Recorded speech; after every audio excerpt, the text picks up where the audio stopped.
wow, that was good. Like, that was really good. I'm impressed. I am impressed. Like, that was probably the most well-written Godzilla film I've ever seen. And I'm a big Godzilla fan. Like, see, when I was a little kid, this is true. My parents would leave me home alone a lot. And even when my little brother was a baby, I'm 5 years older than him. Like, I'd be like 5 and he'd be a few months old, like sitting in the thing next to me.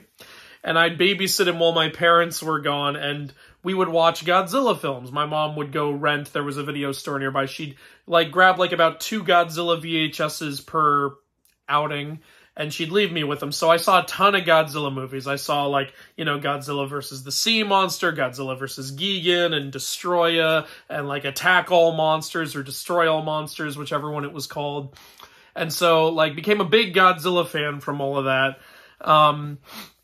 And this was an impressive one, like, from someone who loves Godzilla. Now, there are a few things you need to know going into this. One, the movie's in Japanese. It's, so you have to read the movie. It's not dubbed, it's subtitled. I'm sure that's not a problem for most people, not a problem for me, but, you know, there might be a couple people who are like, oh, I don't want to read the movie. Give it a chance. Like, don't let that scare you away.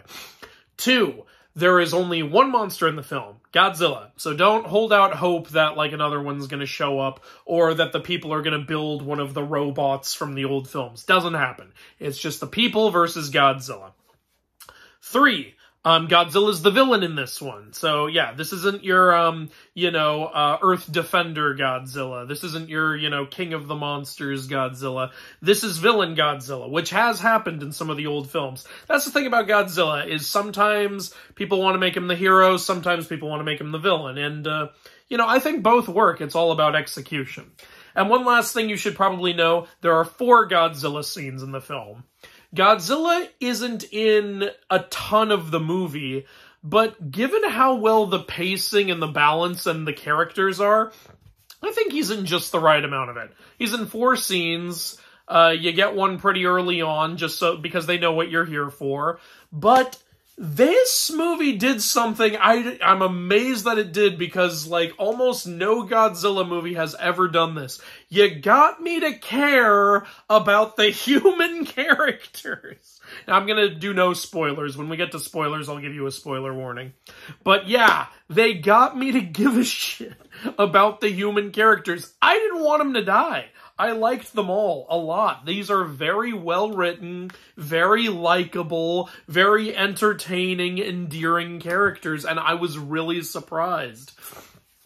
Like, I thought, like, I went into this movie thinking, oh, the reason everyone's praising it is because, you know, Godzilla's just gonna be fucking shit up the whole film. No! There's 4 Godzilla scenes, like I said, but I was never bored. I wanted to see how these human characters, like, what was going to happen to them. This takes place during a very interesting time. Like, it opens up right in the last days of World War II. And then you think maybe it's going to cut to modern day. No, at furthest it goes to 1947.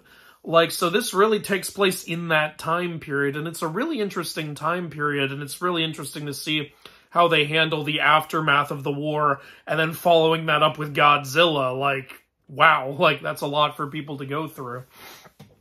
And, yeah, like, I'm not going to spoil stuff, so I'm not really going to tell you much about these human characters, because I think it's best to just experience it. You should see this movie. Like, I highly recommend this movie. It's not perfect, obviously. No movie is perfect. There's something they did at the end that I really didn't like, honestly. So, that's the one big flaw with it. And if I was gonna nitpick just one other thing, the way Godzilla moves was a little too robotic for me at times. Like, when he's fighting, no problem at all. But when he's just walking, he kind of walks standing perfectly upright with his arms like this, and walks like this. And for me, it just felt a little too robotic, a little too unnatural. Like, I wanted him to move more like an animal would move, you know? But, like I said, once he starts fighting, the way he moves is awesome, so no problem with that. It's a small nitpick. It's not a big deal. It doesn't lower the movie score. But what they did at the end does lower the movie score for me. You know, something funny, by the way? I don't know why the movie is called Godzilla -1. I think I missed something. If you know, can you please tell me in the comments? Why is it called Godzilla -1? What does -1 mean? I'll tell you what it means for me. See, so the score I want to give this movie, like, it's pretty close to being kind of a legendary, almost perfect movie, like 10 out of 10. But honestly, yeah, what they did at the end is enough to bring it down a whole point. So I would give this movie a 9 out of 10. That's the -1 for me. What they do with the, Godzilla has, this isn't a spoiler, you've seen the trailer, I'm sure. Godzilla has his atomic breath in this movie, and what they did with it was amazing. This has got to be the most insane atomic breath I've ever seen Godzilla have, and I love how they do it with his spikes. Again, this is in the trailer. Like, you see it charge up the classic way, you know, is that the spikes light up one at a time, starting at the tip of the tail. And they do that, but they don't just do that. They have the spikes jut out as each one charges up, as it's building up the atomic ray. It makes it all the more like, oh shit, like, what's gonna happen, even though you know what's gonna happen. But it's not just that. So when it gets to the big ones, especially, and they start jutting out, and then he lights up, and then before the breath comes out, the spikes all go back in. It's like they're pushing the atomic breath out of him. And God, the way it felt, I'm so glad I saw this on the big screen just for that atomic breath scene alone. Like, what it did. And I'm not going to ruin it, but man, like, that is probably, I've never had that big a reaction to Godzilla's atomic breath. Closest was in, I think, the 2014 movie, just because I was so happy to see it back. But, yeah, that was really something. It's hard to talk about this movie without spoiling stuff, but, basically, overall, Godzilla's really awesome in the film. He is so threatening. He is, like, so badass and insane. The human characters, I loved them. I loved every single character with a name in this film. Even, like, you know, just, like, I didn't want anybody to die. I really didn't. Like, at one point during the film, I leaned over to Wilda and I was like, uh-oh, I don't want anyone to die. I'm worried. I'm worried because I know these characters are going to start dying. Yeah, and, you know, that's a sign of a really good monster movie or horror movie or disaster movie. Because I've seen so many monster movies and disaster movies and horror movies where I just hate the characters. They make stupid decisions, or they're stupid people, or they're annoying, or they're boring, or they're pointless. I'm like, just kill them. I just want to see them all die. Just kill them, kill them, kill them. But in this one, I was like, uh-oh. That's a good sign. That's a really good sign. So, yeah. I'm really impressed. Japan, like, you nailed it. Way to go. I'm really glad that we're in a day and age, where we can have these serious, well-written, drama-driven Godzilla movies, like, from one source, and still be getting our mindless action popcorn Godzilla movies from another source. Like, it's not greatly written, but I still had a lot of fun watching Godzilla vs. Kong. Like, that's fun. Like, who doesn't have fun watching that? But then you've got a movie like this, where instead of rooting for Godzilla, you're scared of Godzilla.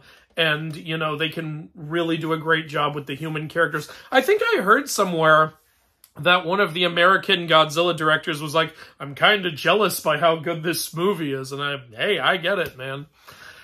So yeah, it's really good, but you have to realize that it's not like going to be a big kaiju battle movie. It's just a one monster movie, and you're mainly going to one of the main things you're going to be there for is the drama between the human characters and the dynamic between them and how they're written. And I really want to talk about them, and I'll do that in spoilers. But yeah, this probably isn't going to be everyone's cup of tea. I'm sure there's a lot of people who go to Godzilla movies, myself included, most of the time, honestly, who just want to see monsters fight, and that doesn't happen here. So, like, would I consider this the best Godzilla movie? Would I consider it better than the American movies? Well, I think objectively, like, writing-wise, yes, it is better. But I have more fun watching something like Godzilla vs. Kong. But that doesn't mean, like, this doesn't have a great place in the Godzilla legacy. So, really happy about it, and without giving stuff away, there could very easily be a sequel to this, and I would watch it. I would easily watch it, no problem. And before you all say it, I know there's a trailer for the next American Godzilla film. I'll do something on that soon. But yeah, I give this movie a solid 9 out of 10. I can see what everyone's talking about. But I do have one gripe with it, and I'll talk about that in spoilers. Please go see it, support it. I really think you're going to be glad you saw it on the big screen for a certain couple of scenes. Man, it's such a relief to get such a good, like, movie like this after there's been a lot of crap this year. This has not been a good year for movies, honestly. So it's good to get something like this. Alright, we're gonna go into spoilers, 3, 2, 1 spoilers. Okay, so, the main character, during World War II, he was enlisted as a kamikaze pilot. Like the kind of pilots that are supposed to, you know, I don't know if I'm allowed to say this on YouTube. I freaking hate YouTube's guidelines so much. But yeah, he was supposed to not survive the war, but he, like, he acted like there was something wrong with his plane, so he, like, landed it. Man, I say like a lot, don't I? He landed it on a island to get it maintenance, just so that he wouldn't have to die. And then Godzilla shows up there, and he's not fully grown yet. He's like the size of a really big T-Rex. And so on that island, the mechanics tell him, hey, go shoot the Godzilla with your, like, 20, like, millimeter, whatever it is. Go shoot it with your plane gun. That'll definitely kill it. But he can't do it, bring himself to do it because he's scared. He's scared that it won't work. And, you know, me being a big Godzilla fan, I'm sitting in the theater like, yeah, I don't think that'll work. But, yeah, so it results in all the mechanics on that island except one getting killed, and now the main character has a ton of survivor's guilt, and he feels like a coward, and he feels useless. And, yeah, there's only one mechanic who survives. He says they're dead because of you, and he gives him, like, the pictures of all of their families so that he won't forget what was lost here today. And then he goes home, and yeah, one of his neighbors has lost her children in the war, and she's like, wait, weren't you a K pilot? Aren't you supposed to, like, be dead? She's like, you're a coward. My kids are dead because of people like you. So I have to fix something over here. Yeah, there we go. And yeah, it's misplaced anger, but also it's not something you get mad at the character for. Like I said, this is well-written characters because, like, it's like, yeah, she just lost 3 kids. Of course she's gonna have misplaced anger and get mad. And what's great about this character is later on, when, like, someone is needed to step up and help with, like, something, that character still acts like a human being and tries to help and, like, grows over time. That's one thing I really love about the way the characters are written in this movie, is they all feel like real people. When they make a mistake, you get why they made it. When they don't do something, you get why they didn't do it. You're not yelling at the screen like, you idiot, just do that, which I am in a lot of horror films. You understand. You understand why they would be scared in certain scenarios or not be able to think fast enough in certain scenarios.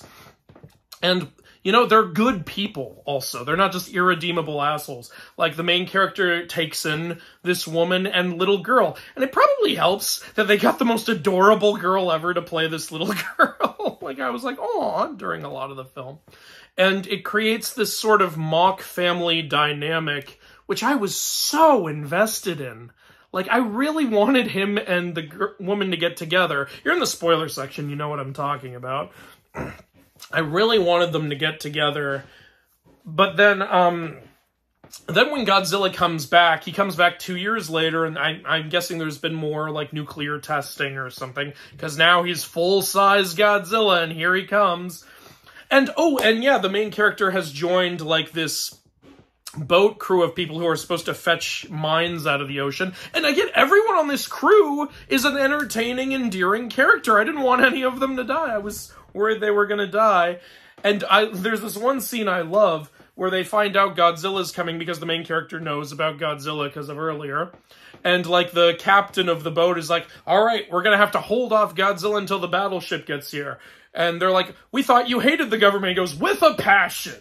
But somebody has to do this to save Tokyo. And it's like, that right there shows what a good man he is. But also, he's not stupid. Because once Godzilla does show up and is kaiju size, the guy goes, never mind, we're leaving. And that was great. The audience laughed, I laughed, and I was like, yes, that is how a real human being would act in that scenario.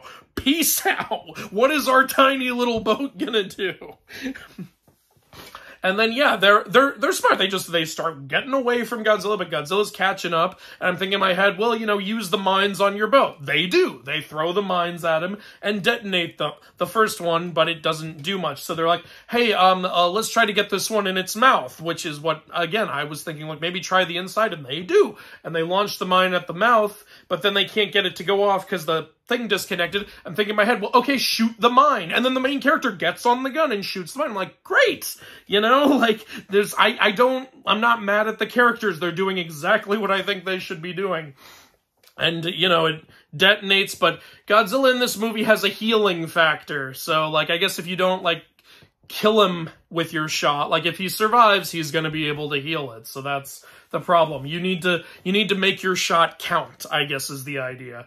And, he starts fucking shit up, and then he gets to the mainland, and what led up to this was so well done, because the main reason that the main character hasn't, asked the woman he lives with to marry him, even though you can tell they both have feelings for each other, is here was my takeaway. I'm not, like, the writer, but here's what I got from it. I think he doesn't believe he deserves to be happy. He doesn't think he deserves to have a life because he thinks he shouldn't be alive. He should be dead. And he failed his country. He failed his comrades. He failed everyone. And so he doesn't want to let himself have a happy life because he doesn't think he can have a happy life. He doesn't think he should. And, like, the woman he's with, like, urges him to open up to her. And, I have someone like that in my life, so it felt very real when she was like, talk to me, please tell me. I can tell you're broken on the inside. I can tell, like, all this is happening. Will you please share it with me? And he finally does. He breaks down and he shares it all with her, and he cries, and she comes over and hugs him, and she reassures him, and she tells him, like, he says, I'm not supposed to be alive. And she says, everyone who is alive is supposed to be alive. Everyone who survived the war is supposed to be here. And that's a beautiful thing to say. And then it shows he wakes up the next morning and he looks at her and the little girl, and he has this smile on his face, and I took that as him thinking, maybe I should ask her to marry me. Maybe it's time to finally have a life. Well, dun dun dun dun, that same day Godzilla attacks the town and seemingly kills the woman who he's in love with. I'm sorry, I don't remember any of the characters' names. So I'm sorry about that. But she dies in the atomic ray blast, which goes off like a nuclear bomb and just decimates the city and nearly everyone in it. Now, there's some ridiculous stuff, like when Godzilla attacks the town, it's where the woman works. And so the main character realizes, oh shit, she might die. So he runs to the town and finds her so easily in all the chaos. It's like, bullshit! You did not find her in all that chaos. But okay, whatever. And then when the breath bomb goes off, the atomic ray breath goes off, like, it destroys stuff way in the distance, but of course there's the shock wave and the blast, and very quick thinking, like, the woman pushes the main character behind a building so that he won't die. And Will just said next to me, she's like, couldn't she have just dived in there with him? And I was like, yeah, but, when you have to make such a split-second decision, like, what do you do? And I'm thinking if I was with someone I loved in that situation, my only thought would be get them to safety. So, yeah, I totally believe it. And then you see her get flung out of there and seemingly die. And it's such a tragic moment. I was like, of all the characters I thought would die, I really didn't think she would. And I was bummed. I was bummed that she died. Like, I was like, oh, that's horrible. And yeah, like, you see him break down. He's like, is this what I get for thinking I could live? Like, and it's like, yeah, it's really rough. And it leads to, like, some other great stuff where now because there's some weird political stuff going on, so they can't get help from America or Russia or anything, and the Japanese government doesn't know what to do. So just the people of the town get together with some military, like, you know, volunteers and stuff, to try to find a way to take out Godzilla. And I kind of like this, just the town, the people coming together and finding a way. And not in an unbelievable way. A lot of, like, nearly everyone in that town fought in the war. So it makes sense that, you know, there would be scientists, and there would be soldiers, and there would be naval officers who all, like, know what they're doing and can come up with a way to fight Godzilla. And it's just, yeah, like, it felt good to see them come together. And of course, there's some people who are like, why should we do this? We already fought in one war. And the general there says, this is not an order. You can leave if you want. Like, we're just coming together and trying to do what we can do. And of course, some of them leave. Like, that's realistic. Not everyone's going to have the guts to do this, especially right after a war. But, you know, they did still come together, and the main character has decided he's just going to die now, because in his mind, he should have died in the war, like, so he needs to finally, like, close it out, and he's gonna die to kill Godzilla. And there's this interesting thing. So, he was a fighter pilot in the war, like I said. So, he says, here's what we're gonna do. Like, I'm going to lure Godzilla into a trap using a plane. And so they take him to this, like, experimental fighter plane, which I thought they made up for the movie, but I looked it up. Apparently this was a real thing. They actually had these experimental fighters. I'm like, oh, that's really cool that you actually incorporated something from actual history to do that. So that's really cool. But apparently it's not working. He says, okay, I need a mechanic. And there's only one mechanic who I can get. The mechanic from the opening, the lone survivor from the island. And I was thinking in my head, why do you need that one mechanic? Like, you can't get a different mechanic? But then later on, I thought, oh, it's probably because he's not telling anyone he plans to die. But... And so if he tells a regular mechanic, hey, I'm planning to die, the mechanic might try to talk him out of it. But not the one from the opening, because the one from the opening wanted him to die to save them in the first place. So I think the idea was, this is the only guy who will understand what I'm trying to do and help me do it. So I was like, okay, I think I get it now. And it's actually kind of funny, like it's interesting the way he gets the mechanic to come over, because I think he figures, well, I can't just write a letter asking him for help, he hates me. So instead he writes the mechanic a letter that says, hey, all those men died because of you, Godzilla was your fault, you suck, nobody loves you, The Big Bang Theory is a better show than Friends. I'm joking. and sends him the letter, and the mechanic finds the letter, he's like, you son of a bitch! And he tracks him down and starts beating the crap out of him. He says, oh, no, I sent you that just to get you here. I need your help, like, to kill Godzilla. And the guy's like, I'm not going to help you kill Godzilla. And he says, but what if I die to kill Godzilla? And the guy goes, ah, well, if you're going to die, then of course I'll help you.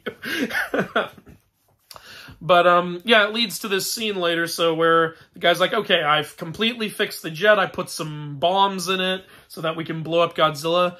And then he talks to the guy, and the mechanic sees that he still has the pictures from those years ago, and he finds out that he has a girl waiting for him at home, and that despite all that, he's ready to die. And he says, then you're finally ready. It seems like you've come full circle. And then he tells the main character, he says, by the way, there's one other thing this plane can do, and then they cut away. And I was like, I know what you're doing. I know what you're doing. It's a parachute. It's a escape thing.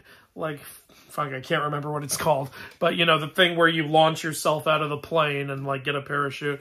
Like, I was like, that's what it is. And that was what it was. I was right. So here's the thing. The movie's predictable, but it's okay to be predictable when people are really invested and care. Like, you know, so yeah, like I really, like, you know, they didn't try to like subvert your expectations by making stupid decisions that no one would ever make. Like they were just like, look, maybe you're expecting this, maybe you're not, but we know you want this character to live, so here you go. And so, yeah, they have this whole plan where the ships tie these tethers around Godzilla and use these devices to pull him really deep underwater.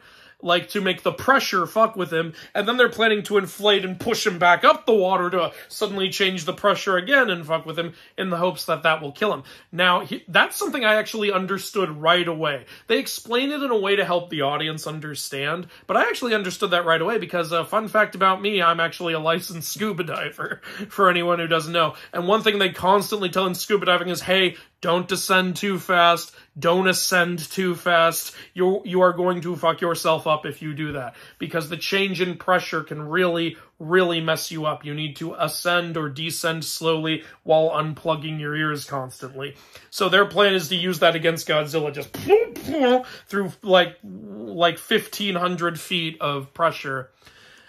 So they do that, but it's not quite enough, and plus when they're trying to ascend him, Godzilla actually chews through their inflatables, which when you think about it, it's like, oh yeah, you strapped inflatables to him, and this is a creature with claws and fangs, of course he's gonna chew through them. But then there's this really nice scene where all the civilians of the town in their fishing boats and stuff show up to help the ships pull him up above the water, and they do. But it's not enough. He's still alive, but you can see that the whole thing did fuck him up, like it wasn't for nothing. I think it weakened him enough for what happens next. Then the main character flies his plane in and blows up Godzilla's whole head and actually seemingly kills him, because then he just falls to pieces. But the main character survives thanks to the ejector seat. And then we get to the scene I didn't like. He leaves. He, of course, gets a hero's welcome, as he should, because he killed Godzilla.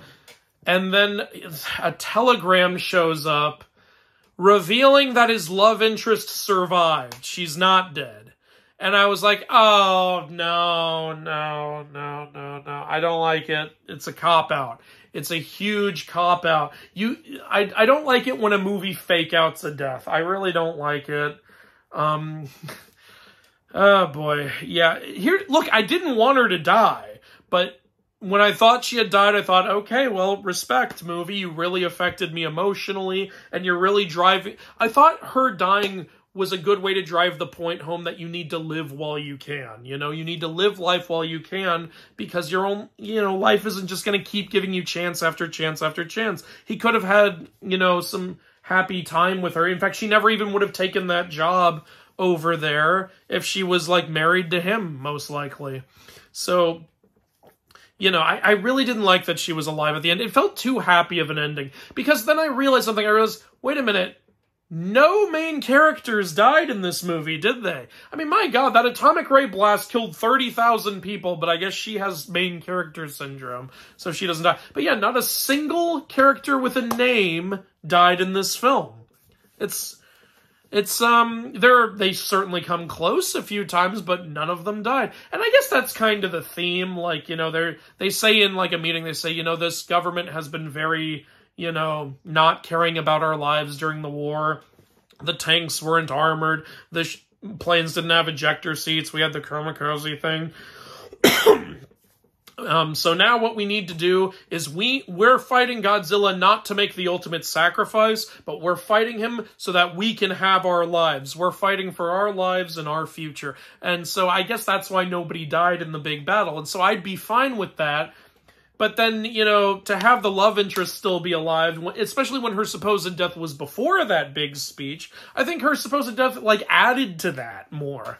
But no, we're not doing that. Oh, I really did like this scene, though, where the mechanic reveals to the guy. They do show later that the mechanic's saying to the guy, there's an ejector seat here. And the guy looks at him like, but, why is it there? And the mechanic just grabs him and says, live. And I loved that it was the mechanic telling him that, because the mechanic was the one who was originally mad at him for not dying earlier, but now it's 2 years later, he's probably seen the fallout of the war and how everything's gone, and he's probably got his own life going on, and now he also sees how our main character has grown and how he's ready to die, and the mechanic's like, no, I don't want you to die, I want you to live now. I feel like it was partially him also saying, I was wrong to put this much on you. It was such a great character arc, too. But yeah, I felt like the love interest surviving kind of cheapened just the impact of, also, of the movie itself, and also of Godzilla's, destruction of that area. Because now it's just a bunch of nameless people died. Of course, yeah, them dying matters, but I think you need to mix in, like, a character like her just to make it really, like, hit how much of a threat Godzilla is and why they need to kill him. And also why the main character needs to survive, because he needs to get home to the little girl. He's basically her father now, and she's lost her mother, but I don't know. I really didn't like that she was alive, and that's why I took 1 point out. But I really love almost everything else. And plus, at the end, it reveals, like, you see, like, Godzilla's remains starting to, like, bubble and move. So I'm guessing one of two things. Either he's regenerating or giving birth or something. I'm not sure which. But it really looks like they wanted to have a sequel, and I'm all for this having a sequel. Like, God, it was so well done. Like I said, you really got me to care about humans in a Godzilla movie, and I think that is extremely commendable. That's something that I can't remember the last time, really, that I cared about humans in a Godzilla movie. I wish I could find my Gigan figure. I wanted to pull it out. Some of you guys who've been watching for a long time may remember I have a Gigan figure somewhere in this room that my brother got me, but I couldn't find it for this video. But, yeah, I'm wondering what you would do with a sequel, because I honestly, I think all of the main characters in this film have had their big character arcs, and I don't know if I'd want to see their stories continued, but I would be open to seeing new human characters by these same writers with, like, you could have it take place decades later. You could say that's just how long it takes for Godzilla to regenerate or for his babies to grow. Like, I don't know if he's regenerating or giving birth, but one of the two. So, yeah, I mean, maybe he'll have his own little tiny Godzilla, just like I have my own little mini-me here. Doo-doo-doo. That could be fun. But yeah, there's a lot you could do with it. I do wonder, like, if they made a sequel, would Godzilla or the Offspring be the villain again? Or would we somehow get, like, an Earth Defender Godzilla? Or would we get, another kaiju in some way? It would be really cool to see how these people do, but I think they've paid a lot of respect to Godzilla the character. It didn't feel like they nerfed him to prop up the humans. He was still a total badass in the movie, and so they managed to pay respect to Godzilla while still creating new original characters that were great, and that's something few movies are able to do. So, way to go. Just way to go. And I don't know how to end videos.